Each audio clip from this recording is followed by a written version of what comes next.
السلام علیکم عزیز طلباء اور طالبات، امید کرتی ہوں کہ آپ سب خیر و عافیت سے ہوں گے۔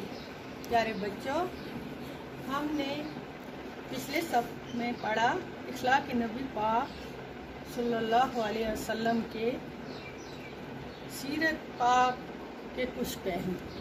پیارے بچوں، اس میں کچھ عظیم اور اعلی اخلاق کے واقعہ بھی بیان کیے گئے ہیں۔ ان کے تو اخلاق کے اتنے واقعہ ہیں عظیم اور اعلیٰ، واقعہ کا گلدستہ اتنا خوشنما ہے کہ جہاں سے چاہیں پھول چن سکتے ہیں۔ یہاں کچھ چند واقعہ کا ذکر کیا جاتا ہے۔ تو پیارے بچوں، ہم نے اس کا نثر سبق پورا پڑھا اور کچھ سوال جواب ہیں اسی سبق کے آج ہم کریں گے۔ تو چلو شروع کرتے ہیں۔ آپ بھی نوٹ کیجئے کاپی پر کہ حصہ ششم ہے اس کا۔ تو آج پہلا کوشچن ہے اس کا، سوال جو ہے، حضرت محمد مصطفیٰ صلی اللہ علیہ وسلم کی سیرت پاک کا سب سے روشن پہلو کیا تھا؟ میرے بچوں، مجھے امید ہے کہ آپ کو اچھی طرح سے سمجھ آیا ہوگا۔ میں نے آپ کو سمجھایا بھی تھا اور یاد بھی ہوگا تقریباً۔ سب سے آپ صلی اللہ علیہ وسلم کے سیرت پاک کا سب سے روشن پہلو جو تھا وہ تھے بلند اور اعلیٰ اخلاق۔ یہ جواب اس سوال کا یہی آئے گا، بلند اور اعلیٰ اخلاق۔ آپ صلی اللہ علیہ وسلم کے سیرت پاک کا سب سے روشن جو پہلو تھا، آپ صلی اللہ علیہ وسلم کے بلند اور اعلیٰ اخلاق ہیں۔ آپ صلی اللہ علیہ وسلم کا خلق عظیم سب سے متاثر کرتا ہے اور عالمی انسانیت کے لیے ایک درس ہے۔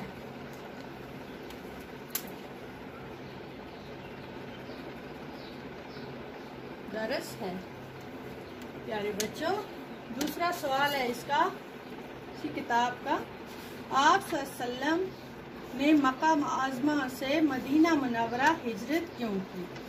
میں نے آپ کو اچھی طرح سمجھایا، وہ یہاں شر اور ظلم کی وجہ سے انہوں نے مکہ معظمہ سے ہجرت کر کے مدینہ منورہ جانا پڑا۔ فتح مکہ کے بعد آپ صلی اللہ علیہ وسلم نے ان کو بھی معاف فرما دیا جنہوں نے ان پر ظلم کیا تھا اور کوئی بدلہ نہ لیا۔ ٹھیک ہے بچوں، شر ہو گیا برائی، بدی۔ شر کسے بولتے ہیں؟ برائی اور بدی کو۔ بدی، برائی، ظلم کی وجہ سے آپ صلی اللہ علیہ وسلم نے مکہ معظمہ سے ہجرت کر کے مدینہ منورہ گئے اور فتح مکہ کے بعد آپ صلی اللہ علیہ وسلم نے ان کو بھی معاف فرما دیا جنہوں نے ظلم کیا تھا اور کوئی بدلہ نہ لیا۔ تیسرا سوال ہے، حضرت محمد مصطفیٰ صلی اللہ علیہ وسلم کے عظیم اور اعلیٰ اخلاق کے دو واقعہ بیان کیجیے۔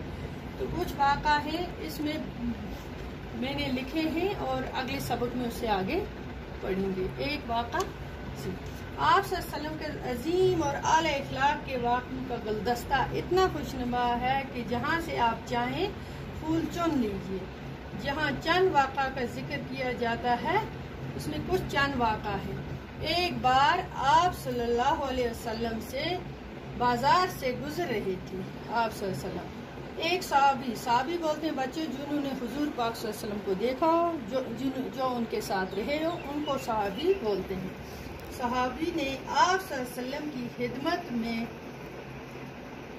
حاضر ہو کر عرض کیا، اے اللہ کے رسول مصطفیٰ صلی اللہ علیہ وسلم، مجھے آپ سے کچھ مشورہ کرنا تھا۔ صحابی نے بولا حضور پاک صلی اللہ علیہ وسلم کو، اگر آپ صلی اللہ علیہ وسلم تھوڑی دیر کے لیے یہاں ٹھہر جائیں تو میں بازار سے سودا سالم خرید کر گھر رکھ آؤں۔